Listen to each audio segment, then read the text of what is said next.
सभी को नमस्ते। स्वागत है आप सबका एक और नई वीडियो में। और आज की वीडियो में हम बात करने वाले हैं नेपाल में जो तख्ता पलट हुआ है उसके विषय में। वीडियो थोड़ी लंबी हो सकती है, लेकिन अगर डिटेल्स में इन सब चीज़ों के विषय में जानना है तो आप सबको थोड़ा सा पेशेंस रख के सुनना पड़ेगा, तो प्लीज़ कोऑपरेट विद मी, ठीक है। तो आइए अब कोशिश करते हैं जानने की। तो नेपाल की जो जेनजी है, यानी कि जेनजी उसको बोला जाता है, 1997 से 2012 के बीच में जो बच्चे पैदा हुए हैं उस जनरेशन को जेनजी बोला जाता है। तो जेनजी जो है वहाँ पे जो एक नॉर्मल ग्रेजुएशन करने वाला स्टूडेंट है वो अपनी ग्रेजुएशन की फ़ीस पे करने के लिए पार्ट टाइम जॉब उसको करनी पड़ रही है। इतनी महंगाई नेपाल में है। कोई मिडिल क्लास फैमिली से बिलोंग करने वाला है तो वो तक अपनी ट्यूशन फ़ीस या फिर कोई कोर्स अगर कर रहा है उसकी फ़ीस नहीं पे कर पा रहा है। क्यों नहीं कर पा रहा है? क्योंकि वहाँ का जो टैक्स पेयर है, जो टैक्स पे करते हैं, वहाँ के जो पैसे जो जनता के लिए यूज़ होने चाहिए, उन नेताओं ने वो पैसे अपने बच्चों के ऐशो आराम के लिए उनको विदेशों में भेजते हैं। महंगे महंगे उनको ब्रांड्स पहनाते हैं, शूज़ के, कपड़ों के, तो वो पैसा नेपाल का वहाँ जा रहा है।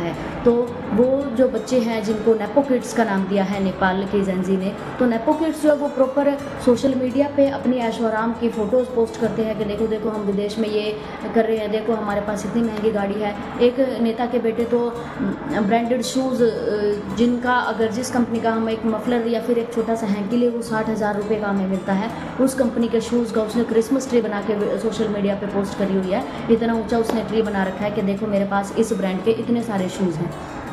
तो लोग जब उनको देखते हैं तो वो भड़क गए। तो सोशल मीडिया पे ही लोग ट्रेंड चलाते हैं और लोग इकट्ठा होने के लिए प्रोटेस्ट करते हैं कि हम यूथ को इकट्ठा होना पड़ेगा। तो लोग जो है वो इकट्ठा हो जाते हैं। जैसे वो इकट्ठा होते हैं तो वहाँ की जो मौजूदा सरकार थी, ओली वहाँ के प्रधानमंत्री थे, वो जो है वो सेना को आदेश दे देते हैं, पुलिस को, कि आप लोग इनको हटाइए।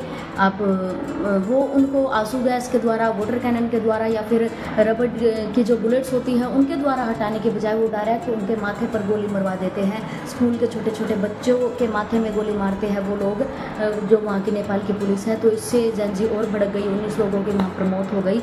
तो जेनजी ने डिसाइड किया कि अब वो लोग भी इनको नहीं छोड़ेंगे नेताओं को। तो उन्होंने नेताओं के घरों में आग लगा दी, उन्होंने नेताओं की संसद में आग लगा दी और सुप्रीम कोर्ट में उन्होंने आग लगा दी, जिसका नतीजा जो है वो ये हुआ कि नेपाल को आर्थिक रूप से बहुत ज़्यादा हानि हुई है। कुछ तो पहले ही नेपाल जूझ रहा था गरीबी से, और अब नेपाल में और भी ज़्यादा प्रॉब्लम्स जो है वो पैदा हो जाएंगी।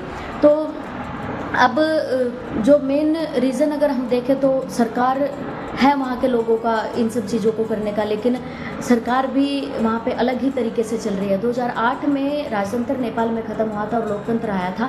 2008 के बाद वहाँ पे जो कम्युनिस्ट, नेपाल की कम्युनिस्ट पार्टी है, नेपाली कांग्रेस पार्टी है और 2-3 जो पार्टीज़ हैं उन्हीं का प्रभुत्व वहाँ पर तकरीबन है। जैसे 2008 के बाद 2025 तक लगातार 3-4 ऐसे लोग हैं जो एक बार वो प्रधानमंत्री आता है, फिर वो आता है, फिर दोबारा से पहले वाला आ जाता है, उसके बाद फिर से दूसरे नंबर वाले का नंबर आ जाता है।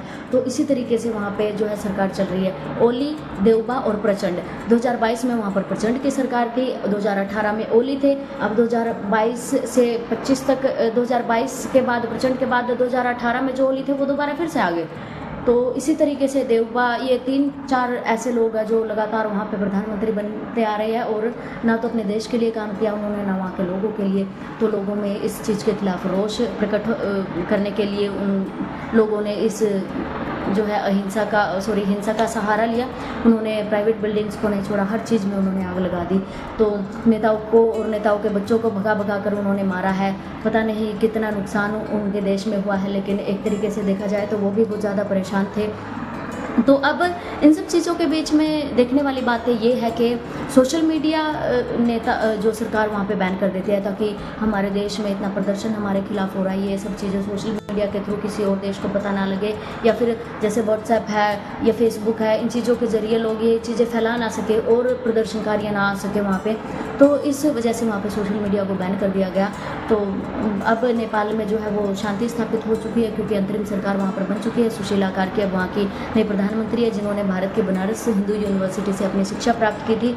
नेपाल के रिश्ते भारत के साथ भी कुछ टाइम से अच्छे नहीं चल रहे, क्योंकि नेपाल जो है भारत को प्रेफरेंस देने के बजाय चाइना को ज़्यादा प्रेफरेंस दे दे रहा है। तो सुशीला कार्की से उम्मीद है कि उनके जो रिश्ते जो है वो भारत से अच्छे स्थापित करने की कोशिश करेंगी, क्योंकि भारत का रिश्ता उनसे बहुत पुराना है, भारत में उन्होंने अपनी शिक्षा ग्रहण की है। तो अब इन सब चीज़ों को छोड़ के एक और चीज़ देखने वाली है कि इन सब, जैसे अभी आप लोगों को पता है कि श्रीलंका में दंगे हुए थे, श्रीलंका में दंगे होने के बाद वहाँ पर अंतरिम सरकार आ गई, फिर उसके बाद बांग्लादेश में यूनुस खान की सरकार आई या दंगों के बाद। इन सब चीज़ों को हैंडल कौन कर रहा है, क्योंकि अब नेपाल में भी ये सब हो रहा है, क्योंकि हमें भी डर है भाई, हम भी एशिया में आते हैं, भारत में ये सब चीज़ें ना हो। तो इन सब चीज़ों को रोकने के लिए हम लोग क्या कर सकते हैं, हम लोग कर सकते हैं, हम लोग सोशल मीडिया तो बैन नहीं कर सकते, लेकिन हम लोग अपने देश का एक ऐप बना सकते हैं। जैसे हम इंस्टाग्राम यूज़ करें वो इंडिया का नहीं है, हम फेसबुक यूज़ करें वो भारत का नहीं है, सबसे बड़ी चीज़ गूगल हम यूज़ कर रहे हैं, हम सर्चिंग ऐप कोई भी इंडिया की बना सकते हैं। गूगल का हमने, यूट्यूब भी गूगल का, क्रोम भी गूगल का, प्ले स्टोर भी गूगल का, ऊपर से जीमेल भी गूगल का। तो हमारे जो आईआईटी के स्टूडेंट्स हैं, जो इतने बड़े बड़े मुंबई आईआईटी, मद्रास आईआईटी से जो पढ़ रहे हैं, वो कर क्या रहे हैं, क्योंकि अगर कोई आईआईटी का स्टूडेंट है तो उसके लिए कोई इंडियन ऐप बनाना बहुत बड़ी बात नहीं है।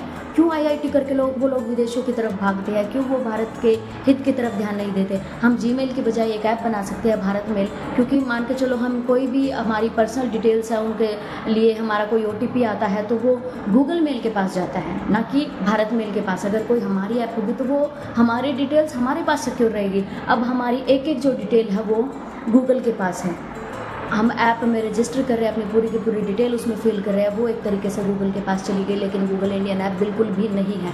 एक तरीके से हम देखें तो हमारा सारा का सारा डेटा जो है एक विदेश के पास है, जिसकी वो ऐप है। तो क्यों नहीं हम लोग इन चीज़ों को जो है यूज़ करने के बजाय भारत की कोई ऐप यूज़ करें।